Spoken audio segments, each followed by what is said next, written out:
Let's talk indie releases June 2024.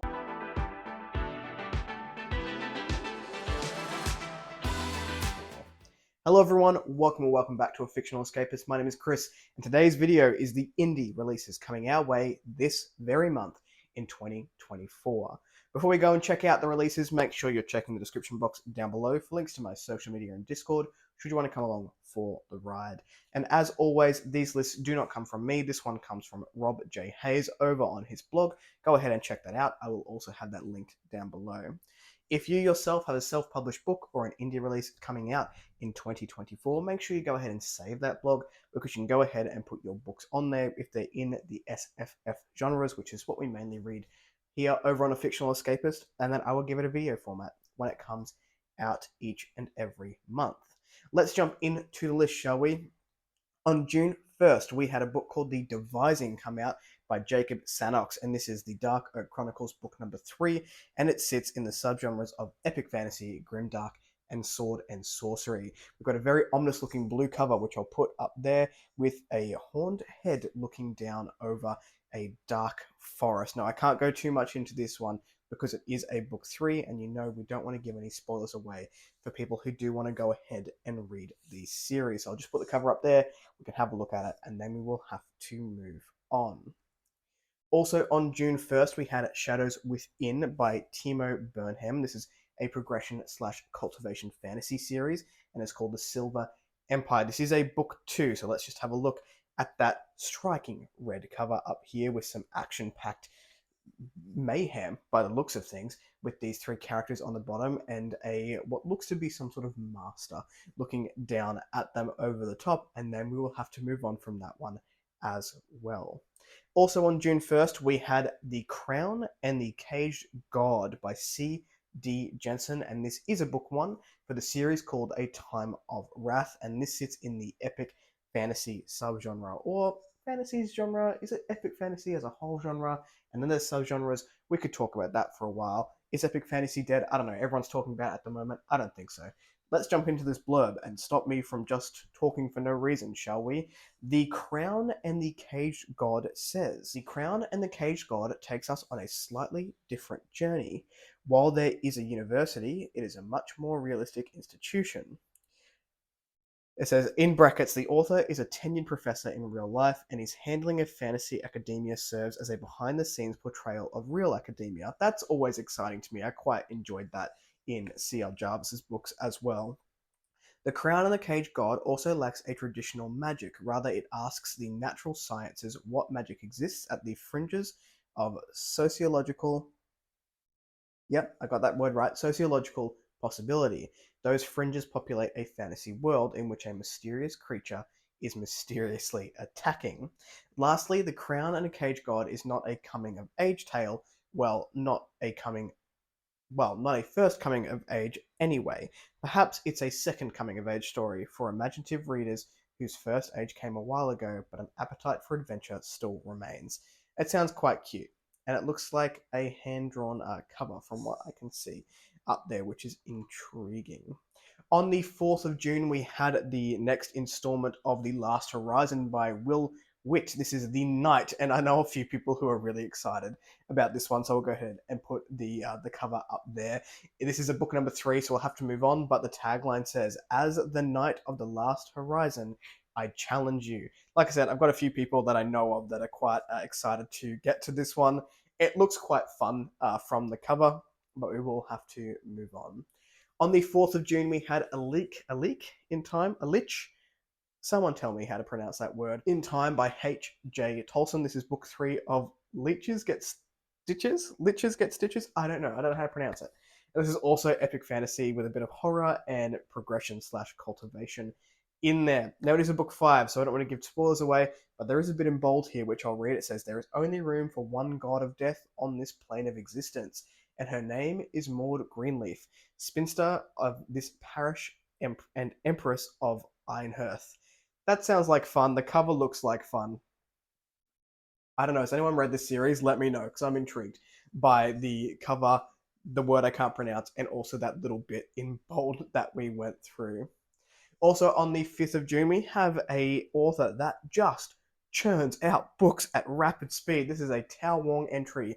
This is Magic Kingdom at War #1. This is a literary RPG, and it looks like this. Dying the first time sucked.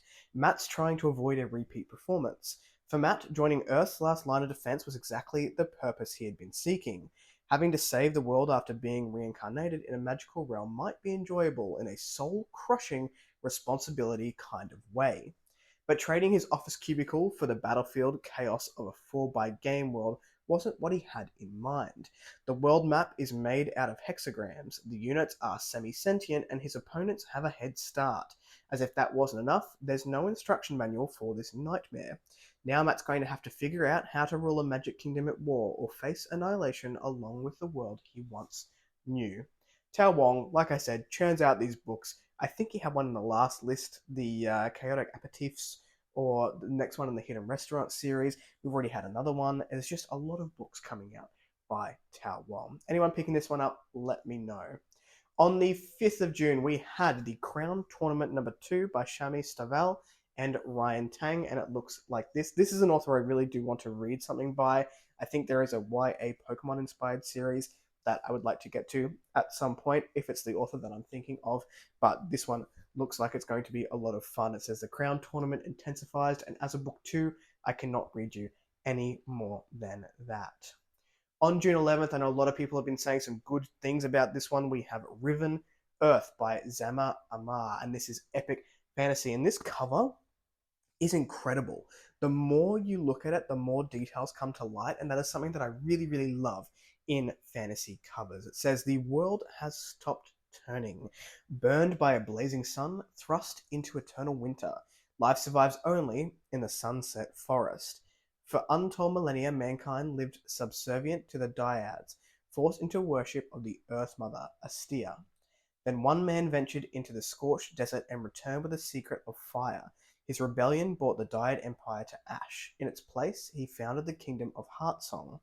12 years later, the new king is missing. The earth trembles. Famine ravages the land, and a mysterious illness creeps through the capital.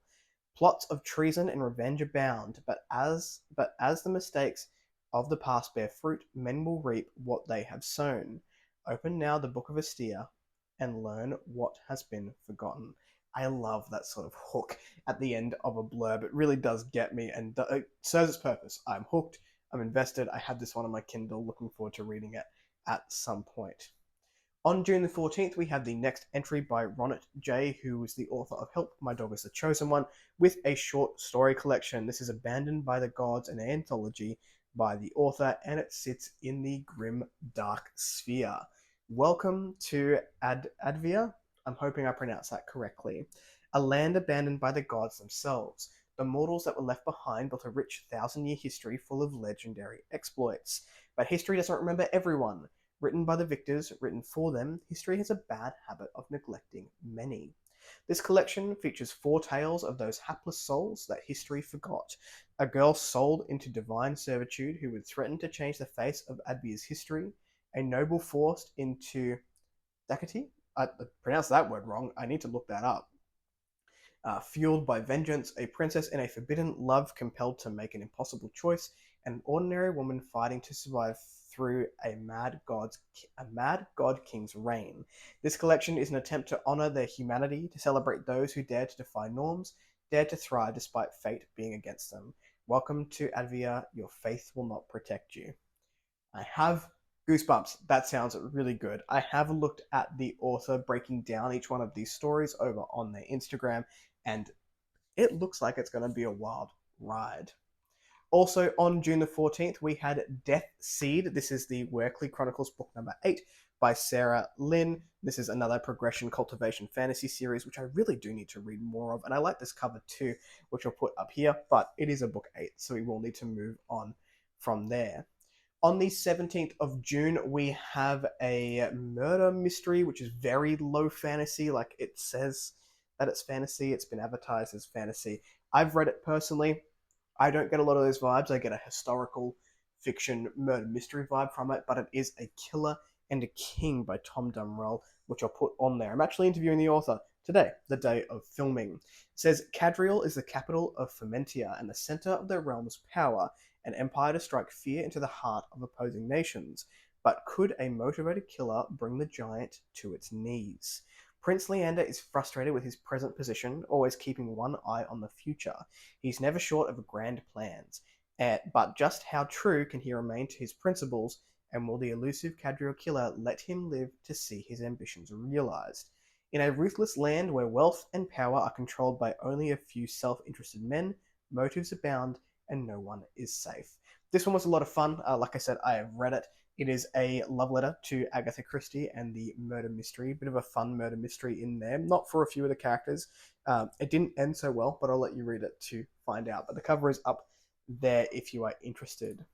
Then we're going to jump right to the 27th of June. So this one hasn't come out yet. This is Waking the Fire by Amy Sissel, and this is the Ghosts of Valhalla, book number 3, and it is a urban fantasy book. If the world ends in Ragnarok, no one will escape the flames. That is all I can say on that one. Also on the 27th of June, we have Fool's Promise. I know a lot of people looking forward to this one who loved the first book, and this is by Angela Boards. This is the Eterian Empire, book number 2, and again, I apologize if I've pronounced that incorrectly. This is epic fantasy, historical fantasy, with a bit of romance thrown in. It says, will love be enough to bind these two broken souls? I think the first book was Fool's Gold, if I'm not mistaken. I'll put the second book up here. I've been told to get over my aversion to romance and to read this. And over the last year, I've read a lot of books that have fantasy and romance elements in it done really well. So I will be reading this series at some point because I just, one, the cover, amazing art style, really, really enjoy it. And I've just heard some really good things. So let me know if you're also picking this one up. Another series that I've heard some good things is having a continuation on the 28th of June. That is The Shepherd in the Shadow by M. Daniel McDowell. This is the Song of the Scourgelands, number 2, Scourgelands. I can't pronounce anything today, apparently. That's fine. We're just going to go with it. This is Grimdark and Sword and Sorcery. I've heard some good things about the first book. I think these are chonkers, and the second book is coming out in the month of June. I really do need to get around to reading the first book so I can go ahead and pick this one up. To forge a new destiny, he must confront the demons of his past, and I will not be reading any more than that, this time selfishly, because I do want to go ahead and read the book. And the last one on this relatively short list for the month is one that, again, people are highly anticipating. The conclusion of the Spellbinders and the Gunslingers trilogy by Joseph John Lee is coming, and it is called The Legion of the Lost. Again, fantastic covers. This is a series, spoiler alert, I'm looking to read in 2025, and I'm glad that the conclusion is coming so that I have all of them to go ahead and read next year. This is epic fantasy and historical fantasy. It says, all gods bleed, all gods die, even those of our own making. And the cover is up there, and we'll have to leave it at that. Like I said, a relatively short list for the month of June. What is your favorite pick? What are you looking forward to? Let me know in the comments down below. If you like the content, give one of those. If you want to see more of it, click subscribe at your will, and I will catch you in the next video. Ciao.